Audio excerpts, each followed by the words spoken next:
wa syukurillah, salatan wa salamun ala rasulillah, la hawla wa la quwata illa billahil azim. Yang saya hormati, yang terhormat Ibu Kepala SDN 1 Keramat Ibu Endar Khalifah MPD.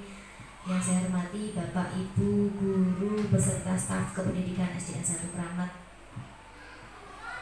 Puji syukur alhamdulillah, yang mana pada pagi hari ini kita masih diberikan kesehatan, kenikmatan untuk bisa hadir di tempat ini dalam rangka diskusi tentang budaya positif sekolah dengan keadaan yang berbahagia, tentunya sehat walafiat tanpa kurang suatu apapun. Kedua kalinya selawat serta salam semoga tetap tercurahkan kepada baginda Rasulullah SAW yang mana telah menuntun kita melalui ajaran agama Islam. Ibu-ibu semua, terima kasih saya ucapkan karena berkenan untuk hadir di kegiatan ini. Tentunya dalam keadaan sehat, dalam keadaan Bapak bahagia ya Bapak Ibu semuanya. Happy. Alhamdulillah Pak Agus. Bapak Ibu semuanya tentunya happy, nggak hanya Pak Agus saja. Bapak Ibu semuanya, langsung saja pada pagi hari ini saya akan memaparkan sedikit tentang budaya positif, sedikit berbagi tentang ilmu yang saya peroleh dari modul 1.4, yaitu budaya positif. Nah, ibu-ibu, bapak ibu semuanya, saya ingin menanyakan pemahaman jenengan terkait disiplin positif. Apa itu disiplin positif?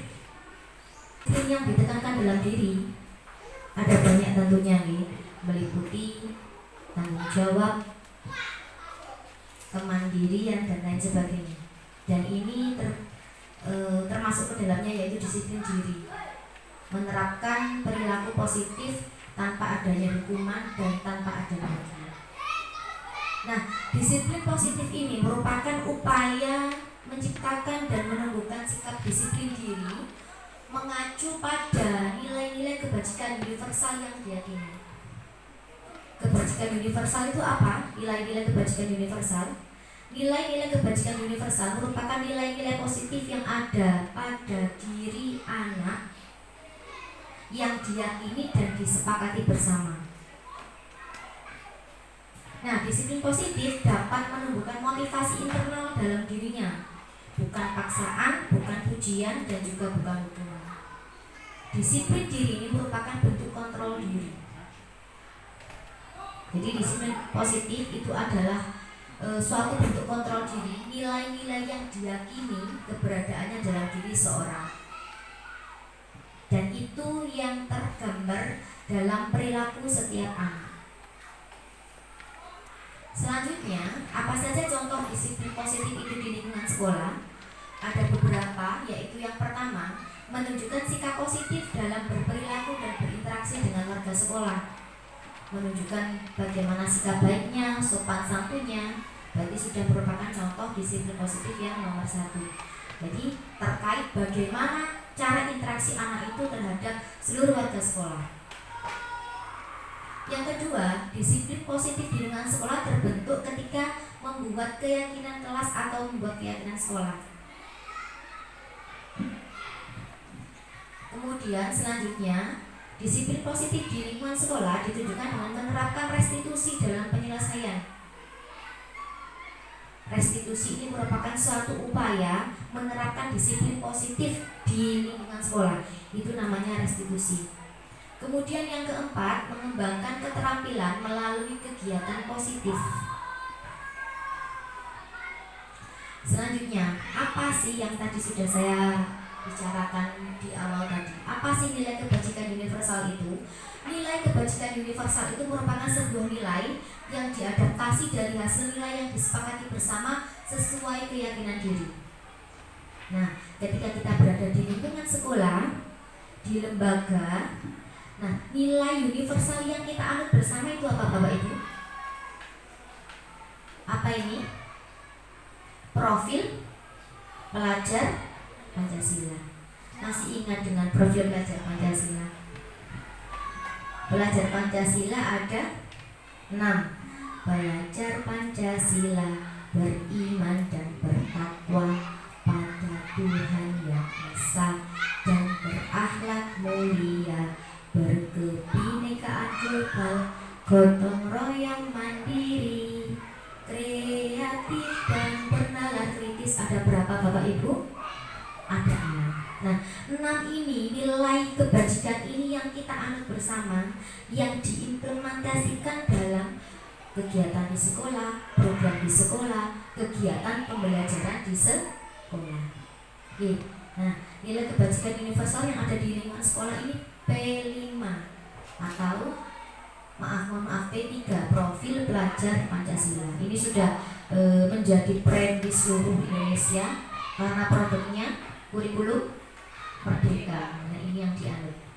Nah, beralih kemudian yang tadi sudah dicontohkan di awal, budaya positif bisa ditunjukkan melalui kegiatan membuat atau menyusun keyakinan kelas. Nah, keyakinan kelas atau sekolah ini tujuannya untuk apa sih? Nah, apa saja? Untuk keyakinan kelas, dalam hal ini guru berperan mewujudkan terbentuknya keyakinan kelas atau sekolah dengan adanya kesepakatan antara guru dan murid. Karena di sini sebagai warga sekolah ada guru, ada murid, dan seluruh staf, maka guru berperan untuk mewujudkan terbentuknya keyakinan kelas atau sekolah dengan adanya kesepakatan tentunya. Kemudian keyakinan kelas atau sekolah ini bisa berupa pertanyaan positif yang mudah diingat dan dipahami. Kemudian biasanya dalam bentuk abstrak, rinci dan konkret atau nyata. Tentunya keyakinan kelas merujuk pada perilaku sehari-hari yang mudah untuk diterapkan. Nah, nanti akan kita bahas bagaimana cara menyusun atau membuat keyakinan kelas itu, tahapan-tahapan apa saja yang dilakukan, yang harus dilakukan. Nah, ini dia yang tadi saya bicarakan, tahapan mencipta kebajikan. Mencipta kebajikan dalam hal ini adalah keyakinan kelas. Oke, apa saja tahapannya? Yang pertama, menggunakan metode brainstorming, yaitu curah pendapat untuk menentukan kondisi ideal atau yang diimpikan oleh murid dan guru. Jadi kita membuat suatu kesepakatan dengan anak. Di sana kita istilahnya curah pendapat, meminta pendapat anak. Jadi masing-masing yang ada di forum itu mengungkapkan keinginan atau impiannya selama belajar, supaya kegiatan belajar itu bisa terjadi secara maksimal, secara optimal, maka diperlukan kesepakatan dulu. Kesepakatan ini kita lihat dulu, anak-anak inginnya seperti apa, guru inginnya seperti apa. Nah, kemudian nanti di sana kita melihat, menentukan bersama daftar curah pendapat yang telah disusun. Misal katakanlah kita memancing atau berikan pemantik kepada anak-anak, coba Bu Putri ingin tahu pendapatnya anak-anak tentang bagaimana caranya supaya kegiatan belajar mengajar itu bisa berhasil, bisa terjalin efektif. Kira-kira apa yang diperlukan?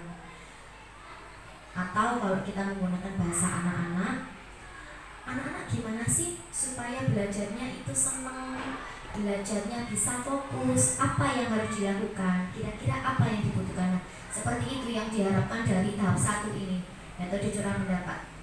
Jadi kita menampung semua aspirasi anak-anak kepinginnya seperti apa, kondisi ideal pembelajaran yang terjadi harusnya seperti apa. Nah, nanti kita gali. Setelah itu maka kita menentukan bersama daftar curah pendapat, kita susun. Oh, si A dan si B memiliki kondisi ideal yang sama, impian yang sama. Jadi nanti kita satukan menjadi sebuah kalimat positif. Kemudian menentukan nilai harus dikuatkan. Apa yang harus dikuatkan dari itu supaya pembelajarannya di dalam kelas terjadi sangat menyenangkan. Maka anak-anak setidaknya fokus, tidak rame, memperhatikan. Nah, berarti kan ada nilai yang harus dikuatkan di situ. Nah, Bapak Ibu guru membantu, membimbing, mengarahkan. Oh, berarti dalam hal itu nilai yang harus dikuatkan adalah saling menghargai dan menghormati. Seperti itu.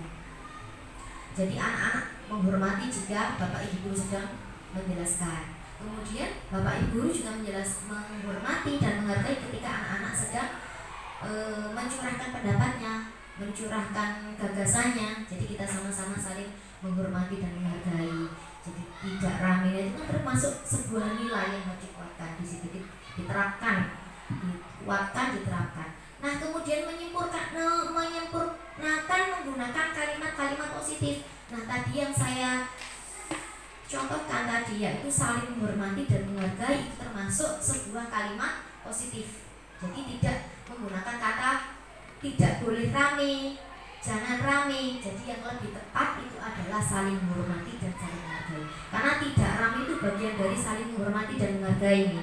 Jadi disempurnakan dengan kalimat-kalimat positif.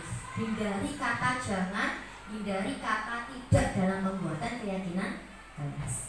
Nah, selanjutnya setelah semua sudah disusun kalimat-kalimat positifnya, kemudian yang dilakukan adalah membuat poster keyakinan kelas. Jadi setelah ditentukan, kemudian kita membuat poster agar anak-anak apa tujuannya mudah dipahami, mudah diimplementasikan, anak-anak selalu mengingatnya. Kemudian poster ini kita tempel di dalam kelas sebagai pengingat untuk anak-anak. Selanjutnya, nah setiap anak tentunya di sekolah kita, tidak di sekolah kita saja, dimanapun, tentunya anak itu ada yang bersikap acuh, ada yang rajin, ada yang antusias. Nah itu berkaitan dengan motivasi perilaku manusia. Jadi setiap manusia itu melakukan sesuatu pasti ada motivasi dibaliknya, motivasi di belakangnya. Apa sih yang mendasari anak-anak itu melakukan hal itu, atau kita sendiri saja? Kenapa kok hari ini kok agak murung, Pak Edi agak murung, kenapa ya? Atau Bu Gesti hari ini bahagia? Pasti ada alasan tersendiri di balik perilaku yang ditunjukkan oleh Pak Edi dan Bu Gesti. Nah, 3 motivasi perilaku manusia ini, yang pertama apa? Untuk menghindari ketidaknyamanan atau hukuman. Ketika di sini suatu anak di dalam kelas itu tidak jujur, katakanlah tidak jujur. Nah, kemudian pasti ada alasan kenapa anak itu tidak melakukan tidak jujur. Kenapa? Nah, mungkin saja untuk menghindari hukuman. Jadi dia mengungkapkan hal-hal yang baik, tapi sebenarnya dia melakukan kesalahan di balik itu. Jadi motivasi yang ditunjukkan adalah untuk menghindari ketidaknyamanan atau hukuman. Yang kedua, motivasi perilaku manusia yaitu untuk mendapatkan imbalan atau penghargaan dari orang lain. Satu anak bersikap baik, bersikap sopan kepada kita dengan tujuan supaya kita simpati kepada mereka. Kemudian jika gurunya senang, mungkin guru itu akan memberikan perhatian lebih, kan istilahnya. Setelah memberikan perhatian lebih, ketika anak itu bisa mendapatkan hati gurunya, maka bisa saja anak itu mendapatkan penghargaan berupa pujian, bisa berupa hadiah. Nah ini alasan dibalik perilaku tersebut. Oh, ternyata dia hanya ingin imbalan atau penghargaan dari orang lain saja. Nah, kemudian motivasi perilaku manusia yang ketiga yaitu untuk menjadi orang yang mereka inginkan dan menghargai diri dengan nilai yang mereka percaya. Jadi seorang melakukan tindakan tidak berdasarkan dua motivasi ini, tapi ya dia memang tipenya anak seperti itu. Dia ingin terlihat baik karena memang dia anaknya baik. Nah, motivasi perilaku manusia yang pertama dan kedua ini merupakan motivasi eksternal. Eksternal itu berasal dari luar diri anak itu. Nah, kemudian yang ketiga, untuk menjadi orang yang mereka inginkan adalah termasuk motivasi intrinsik atau motivasi yang ada dalam diri seseorang. Nah, inilah tugas Bapak Ibu guru di sini, yaitu apa? Menumbuhkan motivasi intrinsik dalam diri anak. Dan dua ini yang perlu dihindari. Berikutnya mari berdiskusi. Bapak Ibu di sini ada 3 pertanyaan, saya punya sebuah kita main-main lagi dengan kertas post-it atau Gitu.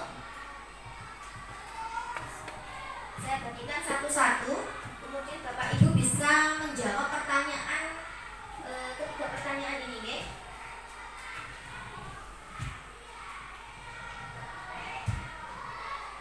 Nah, pertanyaan yang pertama ini tentang setuju atau tidak setuju.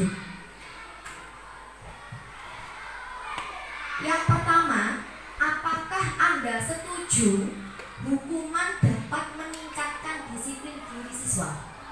Ditulis dengan kata setuju atau tidak setuju. Saya ulangi lagi. Apakah Anda setuju hukuman dapat meningkatkan disiplin diri siswa? Hal ini nanti 3 pertanyaan pematik ini yang akan kita gunakan untuk membahas materi selanjutnya tentang hukuman, penghargaan, konsekuensi, restitusi, dan lain-lain. Sampun Bapak Ibu? Sampun.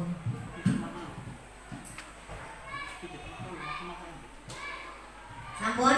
Sudah dikit jawabannya? Disimpan? Baiklah, dikit dulu.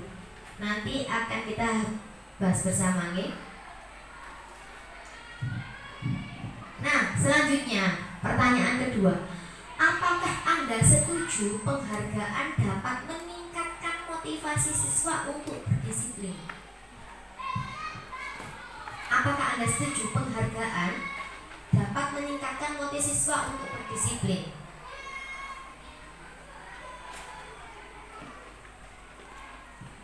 Sampun? Sampun Pak Edi?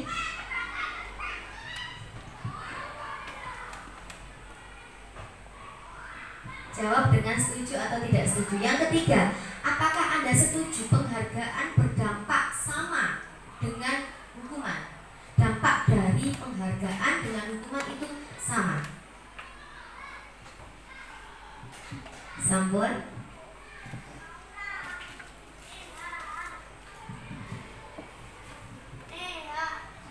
Sampun? Sepertinya Bapak Ibu guru kok agak mengantuk pagi ini nih. Coba semuanya kita berdiri. Kita berdiri. Ya, kita relaksasi dulu supaya tidak ngantuk nih. Bapak Ibu perhatikan. Jawabannya iya. Saya ulangi lagi ya. Perhatikan. Iya. Bapak Ibu tahu ini berapa? 1, ini 2. Biasanya Bapak Ibu kalau menulis 1, 2, 3 itu menggunakan apa? Pensil? Pulpen? Ya, pakai pulpen Bu. Nah, kali ini saya akan mengajak Bapak Ibu menulis angka menggunakan pinggulnya. Oke, sudah siap? Dicontohkan dulu ya. Kalau saya 1, berarti kita buat angka satunya seperti ini. 1.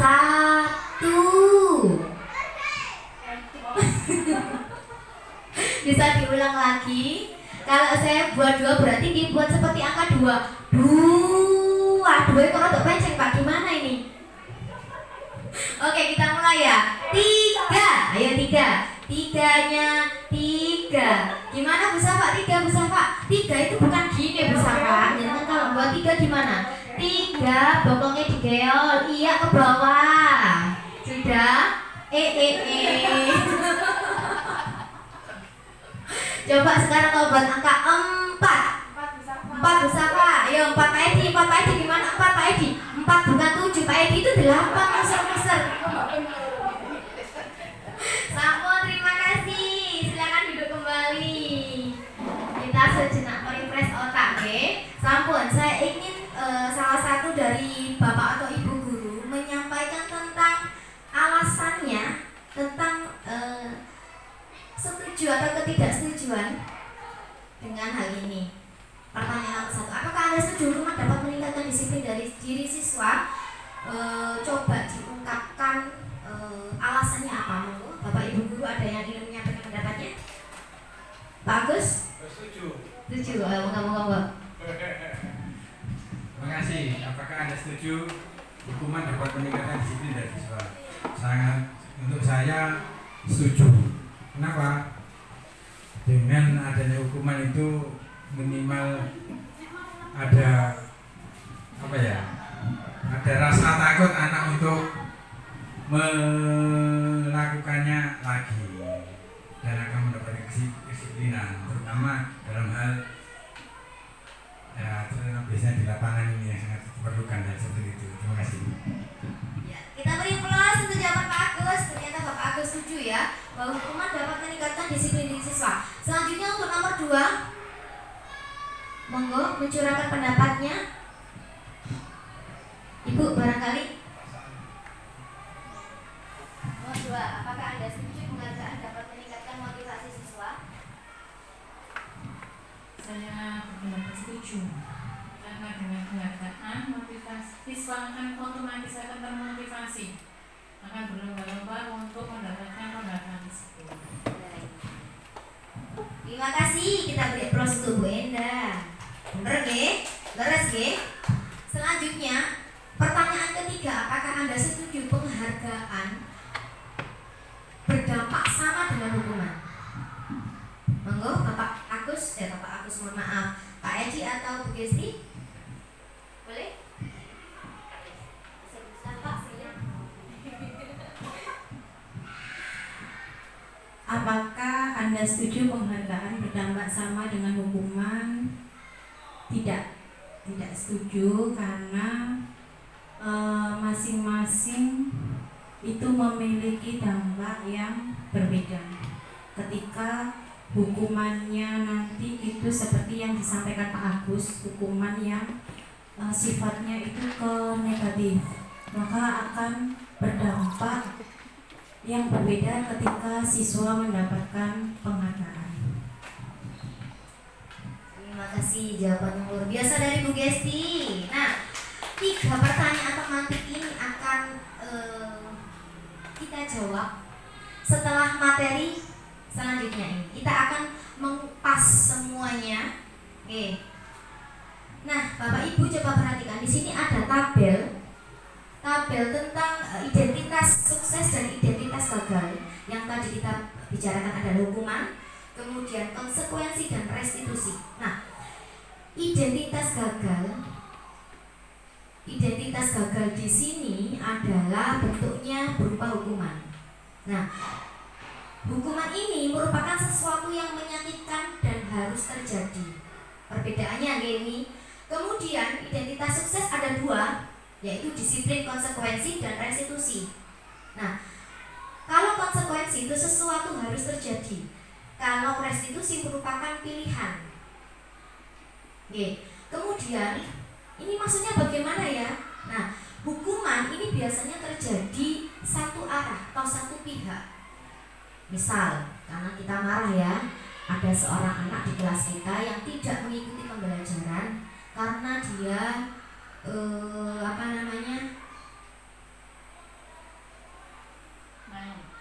main sendiri, atau waktunya istirahat, waktunya masuk, ketika istirahat dia masih melanjutkan istirahat. Kita tidak mengingatkan, tapi kita karena kita marah ya, karena kita kok mangkel sih, kok sudah tahu waktunya masuk, kenapa dia nggak masuk?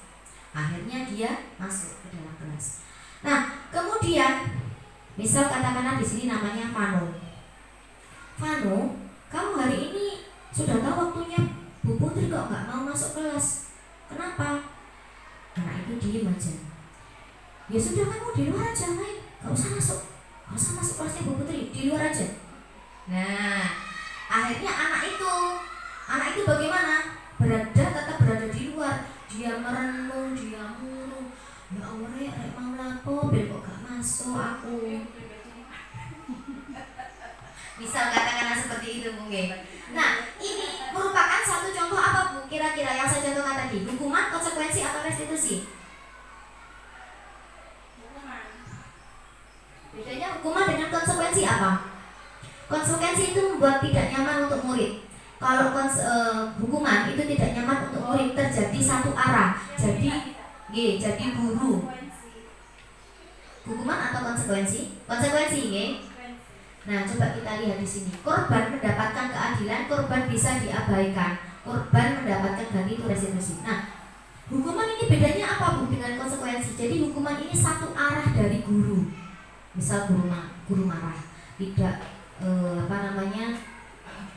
mangkel lah istilahnya nggih. Kemudian langsung pada saat itu juga ketika guru, ayo lari lapangan 10 kali. Nah itu kan satu arah terjadi dari arah guru. Kemudian bedanya di sini kalau konsekuensi itu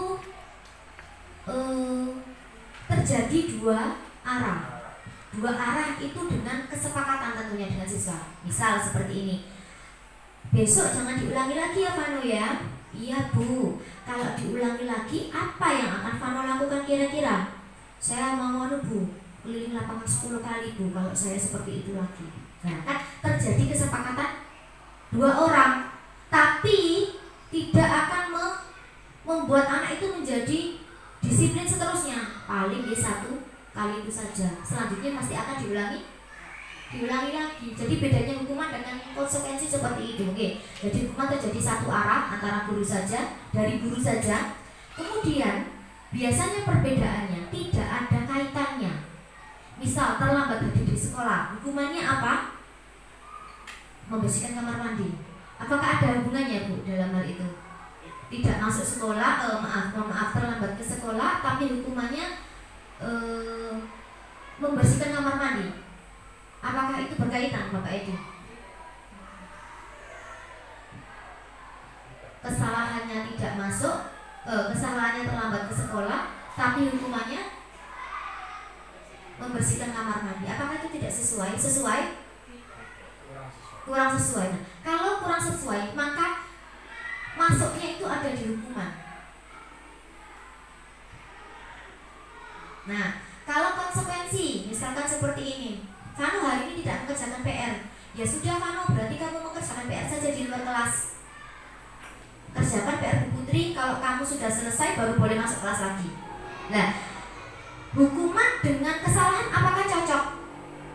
Hukumannya tidak mengerjakan PR, kemudian kesalahannya tidak mengerjakan PR, kemudian hukumannya diminta untuk mengerjakan PR tapi di luar kelas, tidak boleh masuk sampai PR-nya selesai. Apakah itu sesuai hukuman dan kesalahan?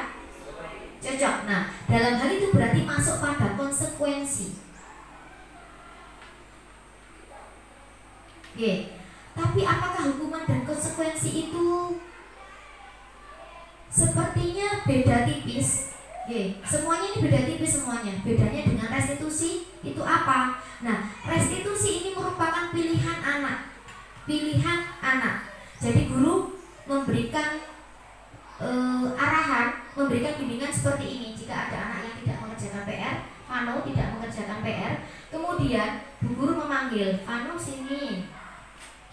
Hari ini kenapa kok tidak mengerjakan PR? Kita tanya alasannya dulu. Iya Bu, aku ngantuk Bu, semalam nonton seker. Nonton sekernya ditikung Bu, sampai malam jadi aku nggak kerjakan PR.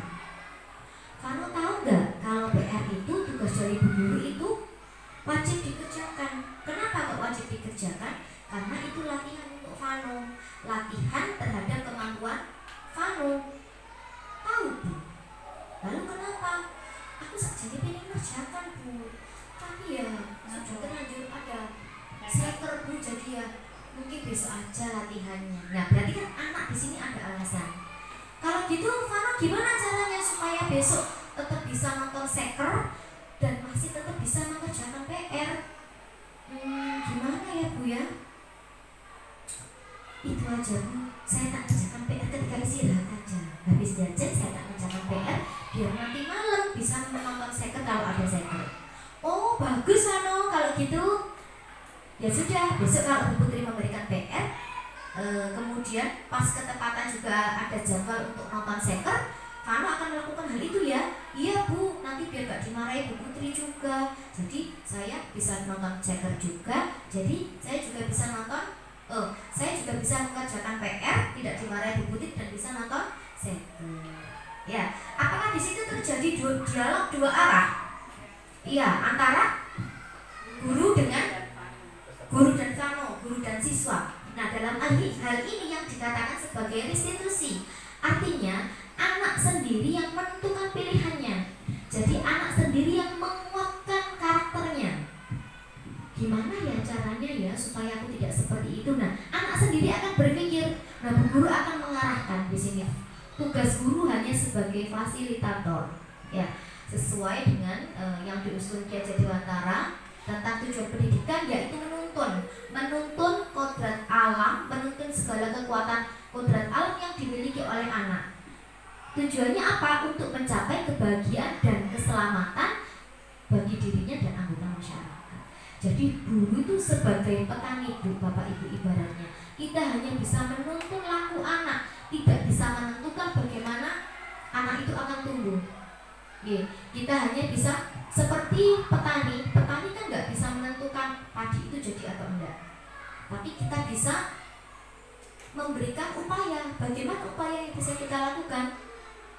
Bagaimana supaya bisa padi bisa tetap tumbuh meskipun itu bibitnya tidak seberapa bagus? Apa yang akan dilakukan?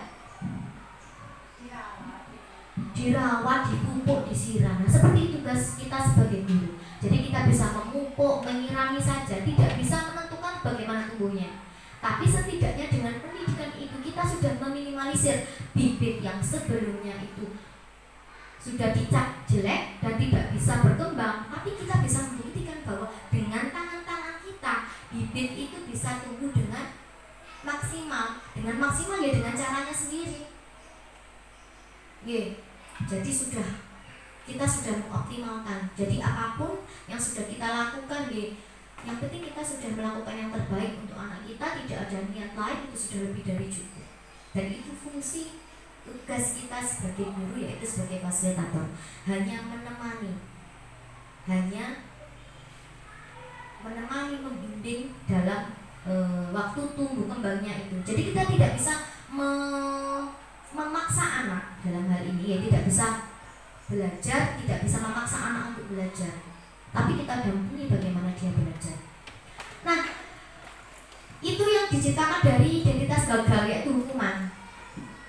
Sakolo mungkin anak itu akan nurut, tapi ke belakangnya apakah hal itu bisa dipastikan akan nurut kembali? Tidak. Kebanyakan seperti itu.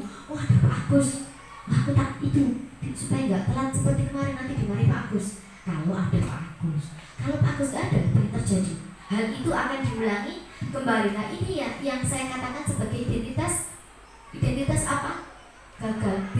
Bisa jadi identitas gagal ini anak itu kalau dimarahi malah dia jadi anak yang murung, jadi anak yang pendiam karena dimarahi. Mungkin bisa terjadi juga berdampak pada mentalnya karena sering dimarahi. Jadi anak itu tidak berani untuk mengungkapkan pendapatnya, dan itu dampak dari identitas gagal. Bisa jadi karena dampak identitas gagal, karena kita sering memarahi, kemudian anak malah jadi justru tidak mau berangkat ke sekolah. Nah, ini yang terjadi pada identitas gagal berupa hukuman. Kalau konsekuensi mungkin akan berdampak seperti yang tadi saya bicarakan. Wah, ada bagus, kalau nggak ada bagus, apa yang terjadi? Anak akan kembali seperti semula. Nah, ini identitas sukses, Pak, benar. Tapi suksesnya hanya sementara atau saat itu juga. Nah, bagaimana kalau dengan restitusi? Restitusi ini ketika kita sering mengingatkan kepada anak, anak melakukan kesalahan lagi, kemudian kita membantunya. Nah, bisa jadi ada kemungkinan, oh, aku kok daripada diingatkan Bu Putri, aku sudah tahu apa yang harus aku lakukan. Nah, bisa jadi anak akan malah melakukan hal baik, tidak perlu diingatkan, maka dia akan terus berupaya bagaimana caranya supaya dia bisa melakukan hal positif. Untuk siapa? Ya, untuk dirinya. Jadi dua ini merupakan hukuman dan konsekuensi. Ini merupakan suatu tindakan atau motivasi eksternal. Jadi karena bantuan orang lain. Ya, memang ini karena bantuan orang lain, tapi kan disiplin positif itu bisa tumbuh sendiri.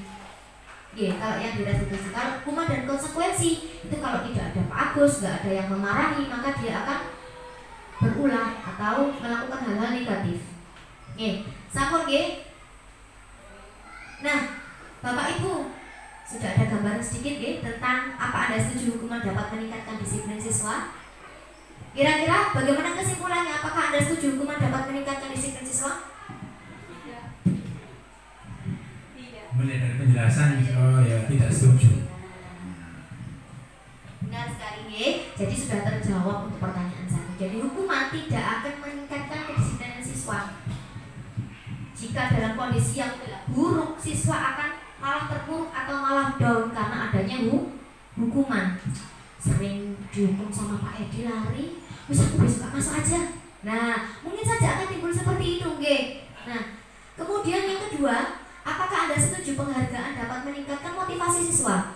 Ini juga sama halnya. Jadi penghargaan itu bisa merusak siswa karena dia motivasi eksternal untuk mendapatkan imbalan atau penghargaan dari orang lain. Kalau nggak dapat hadiah dari Pak Agus, ya wes aku nggak mau berpendapat, aku nggak mau jadi anak yang baik kalau nggak ada hadiah dari Pak Agus. Nah, motivasi ini eksternal, datang dari pihak luar. Oke, tapi ini mungkin akan berlaku ketika Pak Agus hanya memberikan hadiah. Tapi apa yang terjadi ketika Pak Agus tidak memberikan hadiah? Maka dia akan melakukan hal sebaliknya. Oke. Nah, ini yang dinamakan yang tadi saya katakan. Kemudian penghargaan ini ternyata malah bisa merusak siswa. Penghargaan yang terlalu berlebihan. Contohnya kita mengungkapkan juara kelas. Bisa jadi anak itu semakin tidak meningkat, malah semakin menurun karena dia sudah merasa, oh aku sudah pintar, aku sudah dapat juara 1. Gak usah belajar lebih pintar aku. Nah, malah justru anak akan melakukan hal itu, tidak malah melakukan peningkatan, tapi penurunan. Penghargaan ini sebenarnya dia justru malah merusak anak, penghargaan yang berlebihan. Lalu Bu, sebagai guru apakah kita tidak bisa memberikan penghargaan kepada murid kita? Bisa, namun kita bisa melakukannya dengan cara yang lain. Sewajarnya, hanya sekedar jika anak misalkan sudah hari ini sudah berperilaku baik, kita beri aplaus, kita sebut namanya. Oh, alhamdulillah Mas Fanu hari ini sudah tidak terlambat lagi karena Mas Fanu sudah bisa mengatasi permasalahannya sendiri. Nah, kita sebut namanya seperti itu kan memotivasi anak juga. Jadi anak merasa, oh aku disebut Rek, banggaku. Nah, kan memunculkan seperti itu. Ini termasuk penghargaan yang tidak merusak anak. Jadi tidak perlu harus kita memberikan hadiah, melulu memberikan uang, apalagi dalam bentuk benda. Penghargaan dalam bentuk fisik ini akan merusak siswa. Ya. Kemudian nomor 3, apakah Anda setuju penghargaan berdampak sama dengan hukuman? Setuju, G. Ternyata penghargaan itu hampir sama dampaknya dengan hukuman. Anak itu malah semakin apa? Hukuman itu yang tadi kita katakan tidak bisa meningkatkan disiplin siswa. Hukuman sama dengan penghargaan. Progresnya semakin menurun, kan berarti kan tidak meningkatkan disiplin siswa.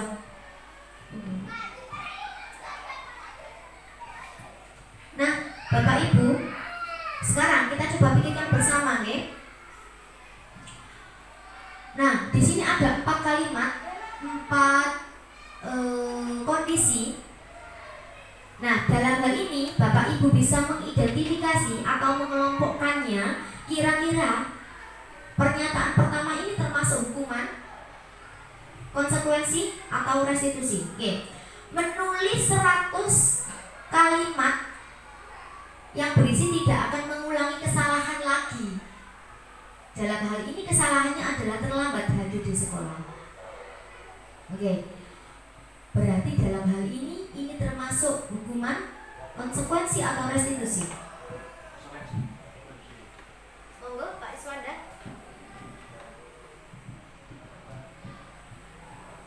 Konsekuensi, restitusi, atau hukuman? Kenapa Bu?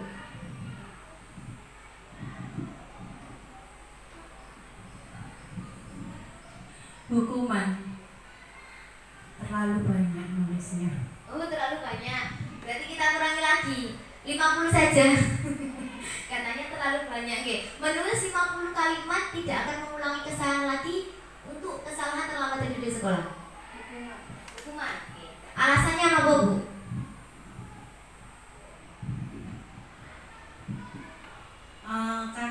ini satu arah.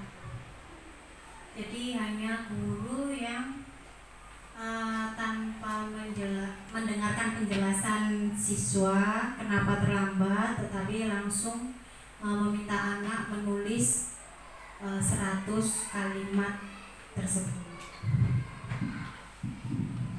Bagaimana Bapak Ibu, kita sepakati bersama? Kira-kira menulis 100 kalimat tidak akan mengulangi kesalahan untuk kesalahan terlambat dari di sekolah. Apakah itu termasuk hukuman? Setuju? Setuju. Oke, ini hukuman karena tidak ada hubungannya atau tidak ada keterkaitan antara kesalahan dengan dengan konsekuensi yang tadi diberikan oleh guru ya. Dengan tadi hukuman, berarti ini hukuman ya nomor 1. Nomor 2, berdiri di halaman sekolah hingga waktu istirahat ketika kesalahannya tidak mengikuti upacara. Napa niki Bapak? Termasuk hukuman? Konsekuensi? Karena alasannya sama dengan oh kita beri props untuk Pak Edi akhirnya. Nah, benar sekali apa yang dikatakan Pak Edi tadi, berdiri di halaman sekolah ini tidak ada hubungannya atau tidak ada kaitannya dengan tidak mengikuti upacara. Jadi ini termasuk ke dalam kategori hukuman. Mengerjakan PR di luar kelas tidak menyelesaikan karena tidak menyelesaikan tugas rumah. Bagaimana? Apakah ini konsekuensi, hukuman atau restitusi? Konsekuensi. Bagaimana alasannya Bu?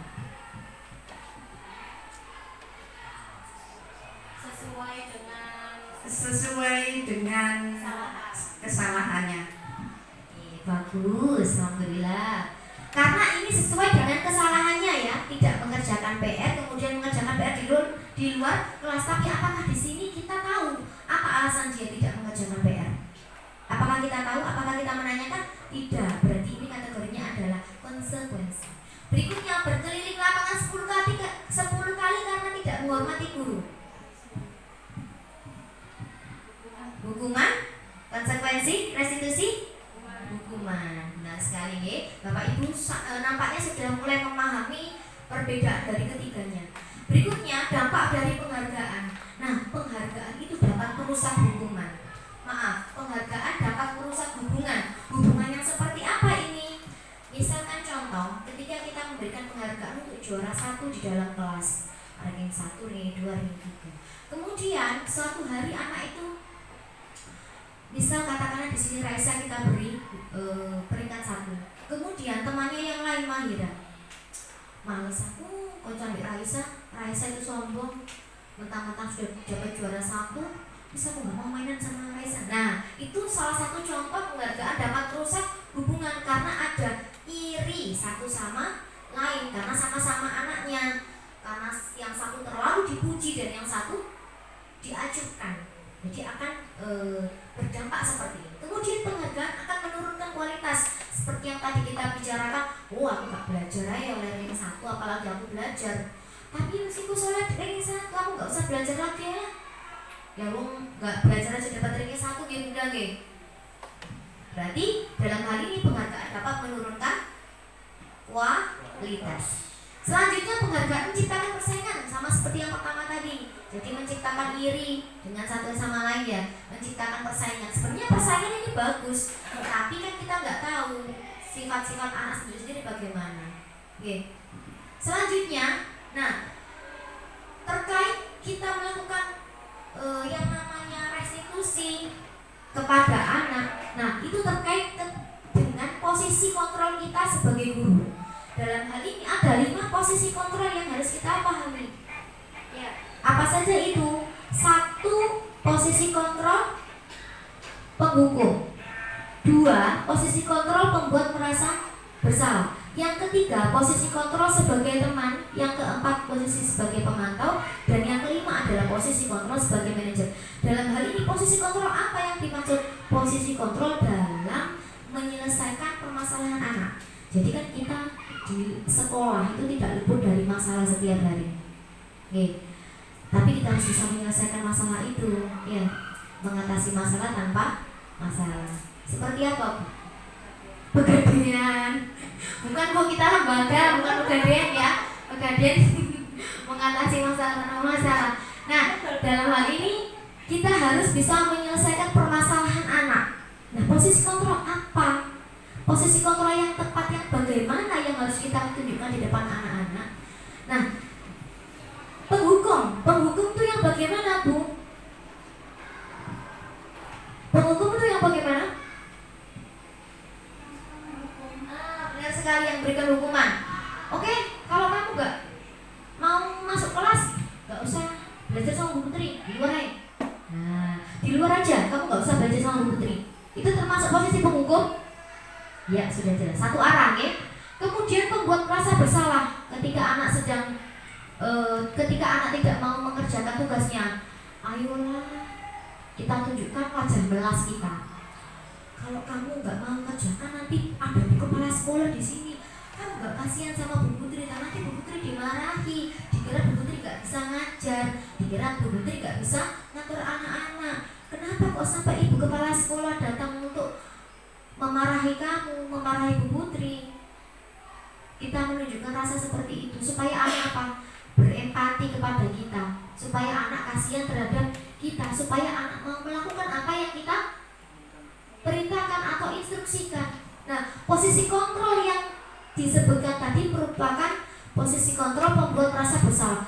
Iyo saat nore Bu Putri kok disini ibu kepala sekolah dimarahi kalau aku nggak bisa diam. Anak akan merasa bersalah. Oh iya ya, ini semua gara-gara aku. Nah, ini posisi kontrol yang kita tunjukkan sebagai pembuat merasa bersalah. Kemudian yang ketiga, posisi kontrol sebagai teman. Ini menempatkan diri kita sebagai teman untuk anak. Ayo anak-anak kita kerjakan ya. Jadi di sini anak akan melakukannya bersama guru. Nah, ini posisi kontrol sebagai teman. Ini masing-masing pasti ada positif dan negatifnya nih dampaknya. Kemudian sebagai pemantau itu kita hanya memantau. Misalkan anak terlambat, loh kamu kok bisa terlambat? Kamu harusnya kan nggak terlambat. Nah, posisi apa yang kita tunjukkan di sini? Posisi pemantau. Misal katakanlah lagi ada anak melakukan kesalahan, dia tidak membawa buku. Loh, gimana sih kamu itu? Harusnya kan hari ini jadwalnya matematika. Kenapa kamu nggak bawa matematika? Matematika ini penting loh. Harusnya kan kamu bawa. Kenapa kok nggak bawa? Nah, posisi apa yang kita tunjukkan di sini? Pemantau. Oke. Selanjutnya adalah posisi manajer. Posisi manajer ini sudah yang sudah kita bahas di sebelumnya, yaitu kita membantu anak untuk menemukan solusinya sendiri. Itu namanya posisi manajer. Kita tanya apa permasalahannya, kemudian bagaimana cara anak mengatasi. Kalau anak kesulitan, maka kita bantu. Keyakinan kelas apa yang sudah dilanggar, kemudian bagaimana cara mengatasinya. Ini posisi yang kita tempatkan tadi untuk restitusi adalah posisi kontrol sebagai manajer. Kita mengontrol anak untuk bisa mengendalikan diri, itu bisa mengontrol dirinya. Kira-kira dari 5 posisi kontrol ini, posisi yang harus dihindari itu apa? Harus dihindari ya. Nomor 1, nomor 2, 1, 2, 4, 3. Pokoknya yang terbaik nomor 5. Oke. Nah, Bapak Ibu bagus sekali nih. Tapi kita juga tidak melulu 5. Kita tetap masih bisa pakai pemantau, bisa pakai teman. Tentunya disesuaikan dengan kondisi yang ada. Kondisi pada murid itu seperti apa. Jadi untuk yang wajib kita hindari itu adalah penghukum dan benar sekali 1 dan 2, penghukum dan pembuat merasa bersalah. Lalu bagaimana Bu? Tidak apa-apa. Kira-kira kalau misal kita pakai pemantau tapi tidak sebagai teman, nggak apa-apa. Jadi di satu kondisi, jadi tidak kesemuanya. Nah, posisi kontrol ini manajer yang tadi sudah disebutkan karena posisi kontrol terbaik kata Bu Gesti. Nah, posisi kontrol manajer ini guru berbuat bersama murid serta mempersilahkan murid untuk mempertanggungjawabkan perilakunya agar anak dapat menemukan solusi. Posisi manajer ini mengacu pada restitusi yang dapat menjadikan murid menjadi manajer bagi dirinya sendiri sehingga tercipta identitas berhasil pada murid. Kita bisa memberikan solusi,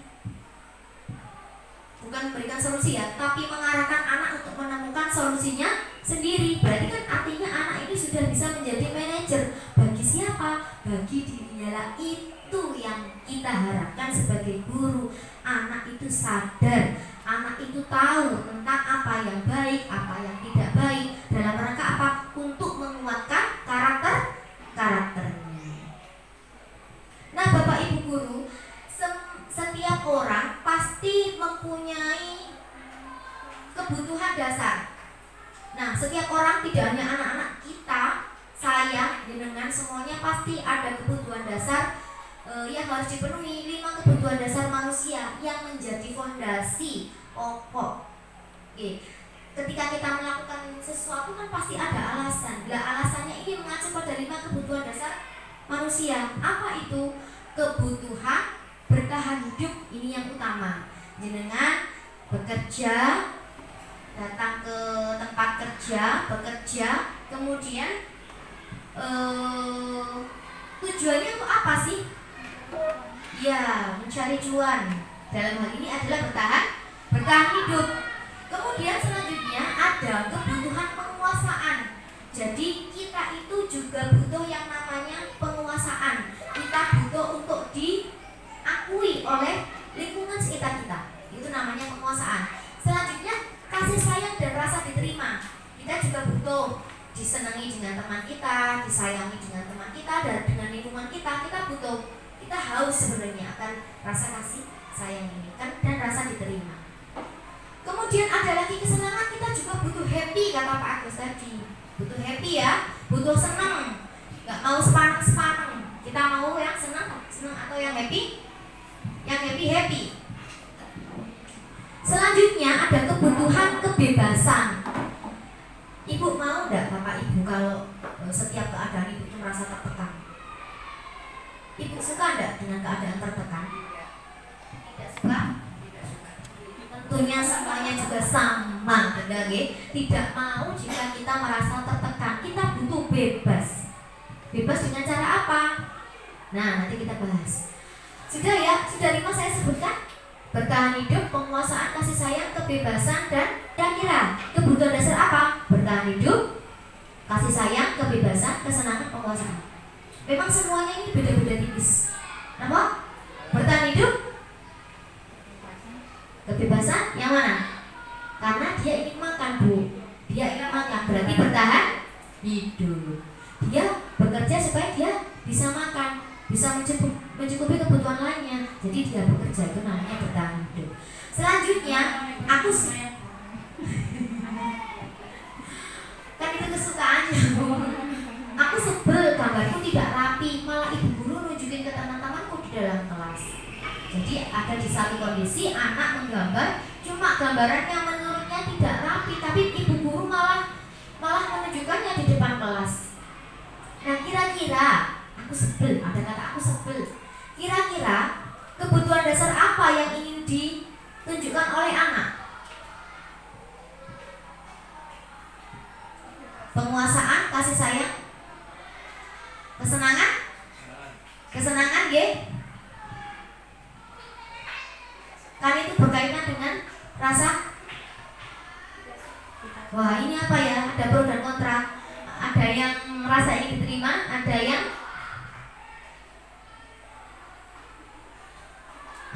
penguasaan, ada yang kesenangan. Ayo coba yang mana? Aku sebelum membantu tidak rapi, malah ibu yang menunjukkan ke teman-temanku di dalam kelas. Berarti kan dia menunjukkan rasa tidak nyaman.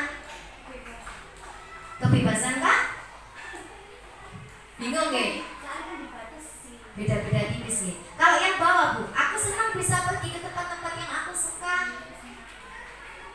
Aku senang bisa pergi ke tempat-tempat yang aku suka. Apakah ini kebebasan atau kesenangan? Ada kata senang di sana. Kebebasan, karena dia ini tidak dikekang. Di sini kan ditunjukkan, aku senang bisa pergi ke tempat-tempat yang aku suka. Begitupun Sama seperti ini. Bu, bosen. Masa belajarnya di dalam terus? Aku kan pengennya di luar kelas. Aku bosen, Bu. Nah, ada kata bosen di sini. Berarti dalam hal itu kebutuhan dasar apa yang ingin ditampakkan?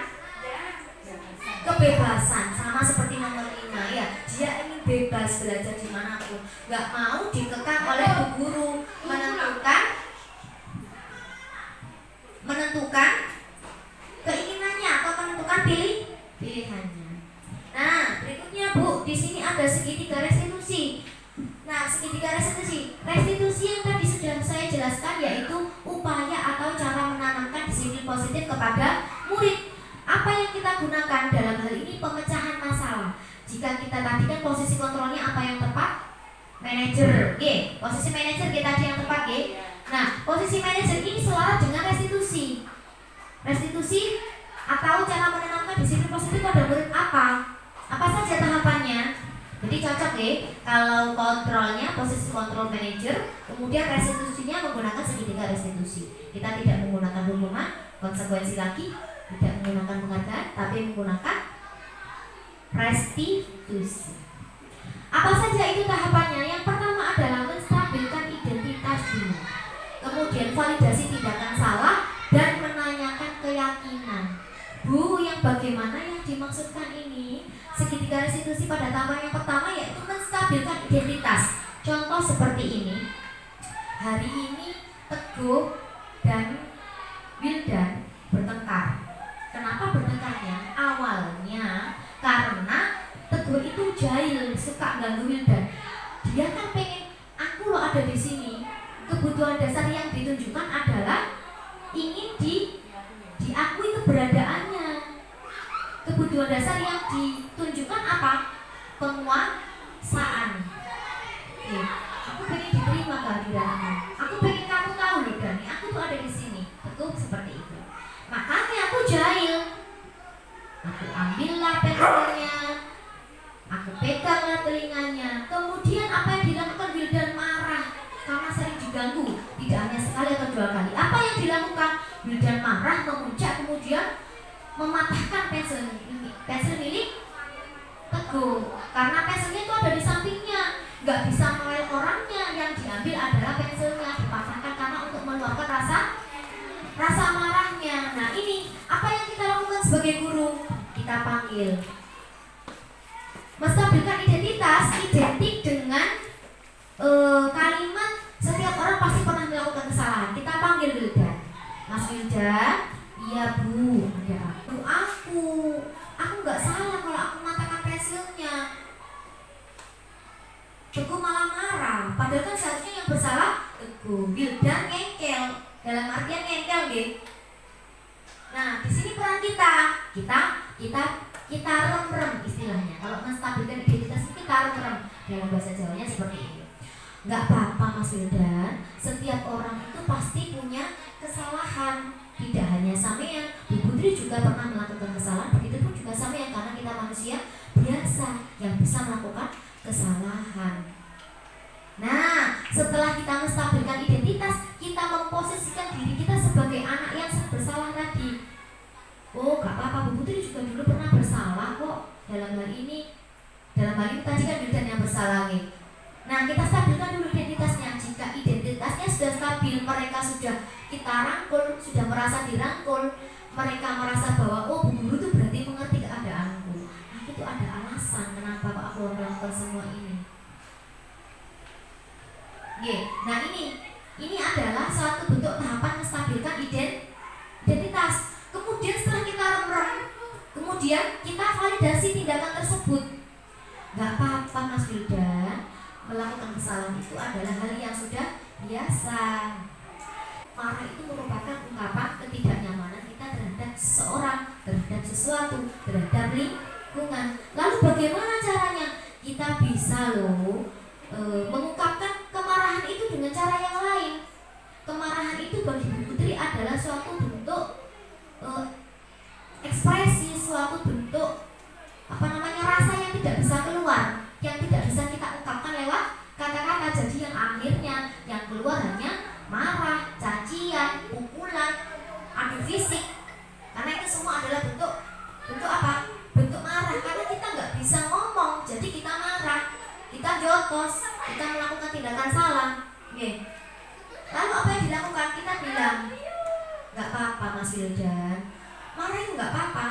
juga boleh loh laki-laki itu.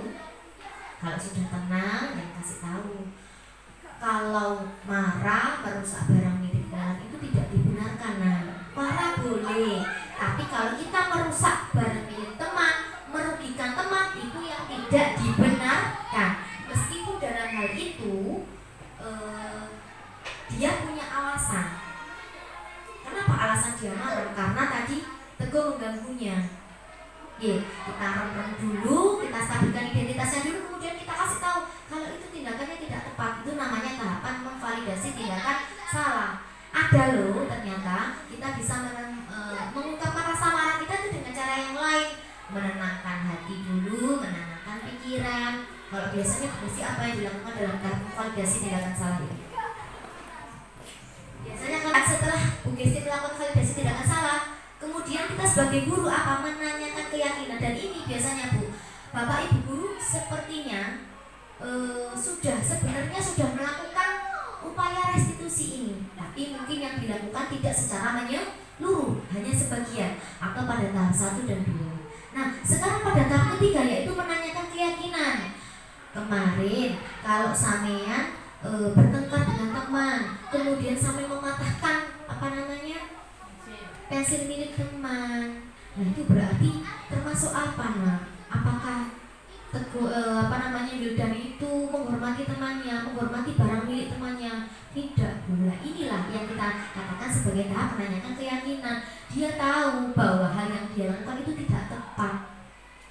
Hal yang dia lakukan itu bertentangan dengan nilai-nilai yang kemarin sudah disepakati bersama. Apa itu? Saling menghargai dan menghormati diri temannya, dirinya sendiri, menghormati dan menghargai barang milik temannya. Nah, iya Bu, maaf Bu, saya salah. Harusnya kan saya bilang ke Teguh kalau saya nggak terima kalau Teguh selalu ganggu aku. Harusnya aku bisa ngomong, Gu, ini Teguh. Nah, itu yang Bu Putri harapkan. Kamu bisa mengatakan hal itu, mengungkapkan rasa marahmu, ketidaknyamanmu dengan cara yang lain, yaitu ngomong ke Teguh, supaya Teguh ini tahu, aku lo sudah tahu nih kamu tuh di sampingku, tapi aku masih kerjakan ini loh, jangan diganggu.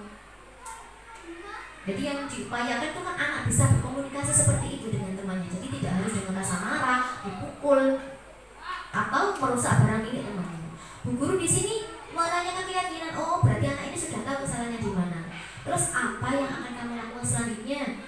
Oh, gini aja Bu, Teguh kan sudah nangis gara-gara pensilnya udah dipatahkan. Teguh juga sudah minta maaf Bu karena sudah ganggu aku. Terus apa yang akan Wildan lakukan dalam hal ini? Ya udah Bu, aku tak minta maaf sama Teguh. Aku udah punya pensil banyak di rumah, nanti tak kasih E1. Loh, berarti kan dalam hal ini anak sudah menemukan solusinya sendiri tanpa solusi itu datang dari guru. Anak sudah paham kesalahannya, anak sudah juga bisa menyampaikan atau bisa menuangkan bentuk pertanggungjawabannya dia. Oh, nggak apa-apa, nah itu bagus. Nanti sampai tanya itu dulu mau dikasih apa enggak. Kalau mau Teguh lo pasti senang karena Wildan sudah bertanggung jawab terhadap apa kesalahannya, sudah mematahkan pensil gitu loh. Dalam hal ini kesalahannya ada 2. Yang satu Teguh karena mengganggu, yang kedua Wildan juga melakukan kesalahan yang sama, mematahkan pensil milik Teguh. Tapi yang untuk kesalahan yang pertama tadi dua-duanya sudah bisa saling memaafkan. Kemudian anak bisa bertanggung jawab untuk menyelesaikan masalahnya sendiri. Ini yang diharapkan pada posisi kontrol manager dan kemudian menyelesaikan masalah dengan cara restitusi. Ini yang disebut budaya positif.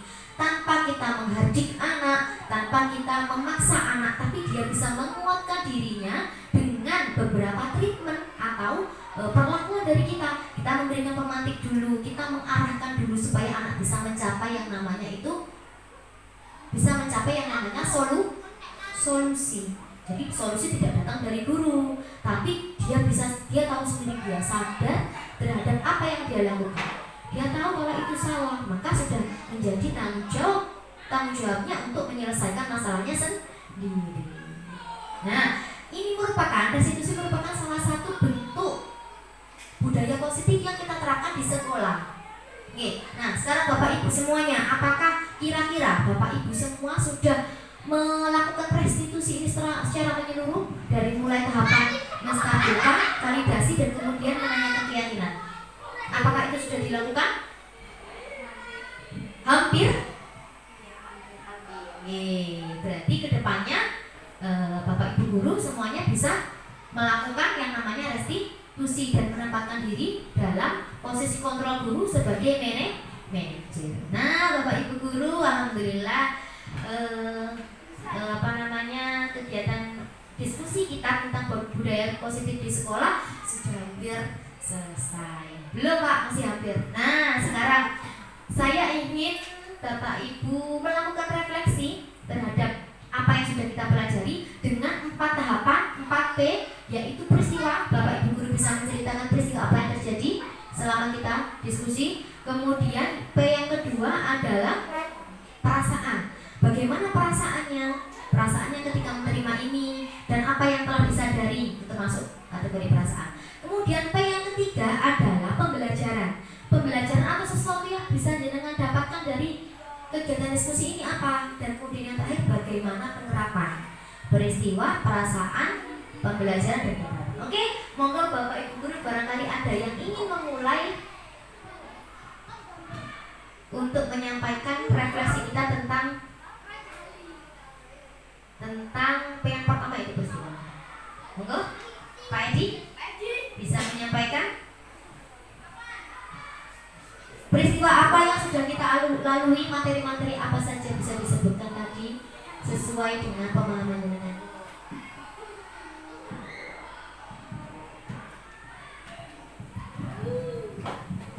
Terima kasih. Setelah menyimak dari awal sampai akhir, refleksi yang saya sampaikan dari apa yang telah dijelaskan, dari poin-poin yang 1 sampai 5 tadi, termasuk 5 posisi kontrol. Sebagian dari saya itu belum saya lakukan. Mudah-mudahan dengan adanya penjelasan dari Bu Putri, apa yang disampaikan insya Allah akan saya lakukan seperti yang disampaikan Bu Putri. Tapi dari kemarin-kemarin itu hampir ya saya lakukan, tapi belum sempurna. Terima kasih.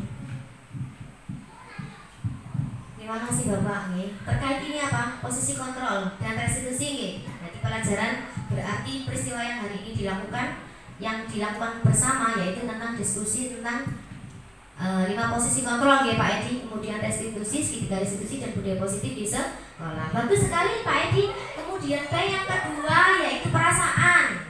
Monggo barangkali ada yang berkenan bagaimana perasaannya. Bisa Pak mengungkapkan perasaannya, bagaimana happy,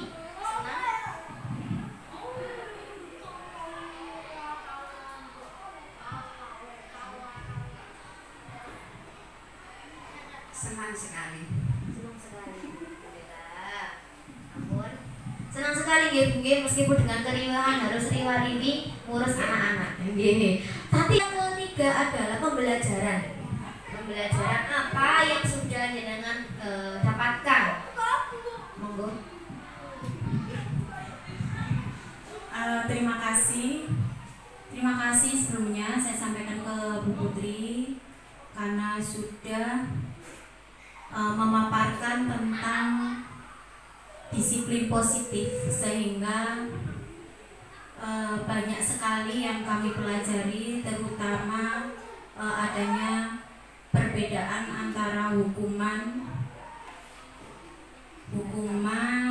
konsekuensi sama restitusi. Jadi kita itu bisa tahu selama ini yang kita lakukan itu termasuk ke bagian apa ya, sehingga ketika kita merasa oh ternyata masih banyak yang kita lakukan ini masuk ke dalam hukuman. Nah, setelah penjelasan dari Bu Putri tadi, akhirnya kita bisa mempelajari, memperbaiki apa yang kita lakukan melalui 5 kontrol tadi. 5 kontrol tadi, yang terbaik itu yang mana, ketika yang terbaik itu di posisi manajer, bagaimana kita bersikap sebagai manajer untuk menyelesaikan masalah. Jadi banyak sekali pembelajaran positif yang kami terima. Terima kasih. Berikutnya yang terakhir adalah penerapan. Monggo barangkali Bu Enda. Penerapan yang dilakukan ke depannya setelah memperoleh materi ini. Terima kasih. Menurut saya setelah mendapatkan materi ini, kita juga akan berusaha untuk meninggalkan metode lama, yaitu hukuman. Kita akan balik ke restitusi karena tadi mungkin dari awal kita memang harus membuat kesepakatan dengan anak-anak mungkin itu, jadi lebih baik kita menggunakan restitusi. Jadi metode-metode lama itu segera dihilangkan. Saya kira seperti itu. Baiklah, terima kasih. Kita beri aplaus yang meriah untuk semua Bapak Ibu guru hebat yang sudah bersama-sama melakukan diskusi pada siang hari ini. Assalamualaikum warahmatullahi wabarakatuh.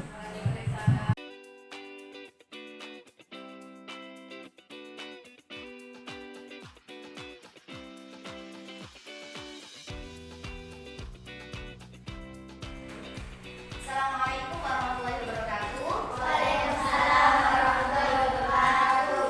Sebelumnya, Putri ingin menyapa kalian terlebih dahulu. Selamat pagi. Pagi. Luar biasa. Lamongan Menggilan. Nampaknya semuanya sudah bersemangat hari ini ya. Oke.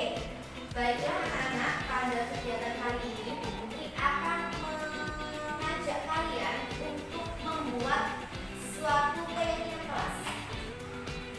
Ada yang tahu keyakinan itu apa? Mas Hilda, tahu keyakinan kelas? Nah, Putri boleh jelaskan ya. Jadi keyakinan itu adalah sebuah upaya positif untuk kontrol diri kalian di dalam kelas. Ya, jadi keyakinan kelas itu berupa apa? Berupa kesepakatan ke kelas. Nah, bagaimana cara membuat atau tahapan kesepakatan kelas itu apa saja?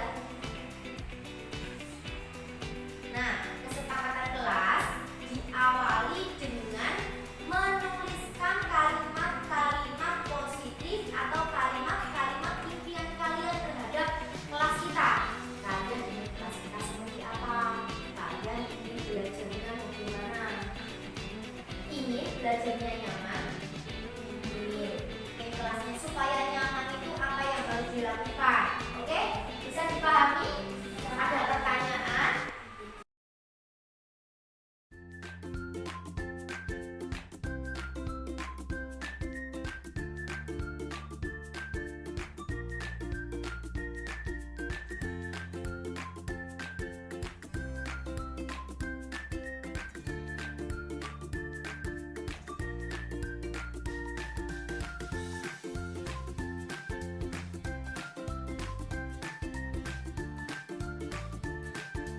Kami di kelas 4 sudah membuat kesepakatan kelas.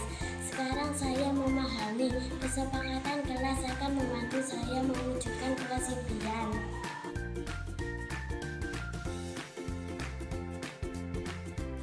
Terima kasih.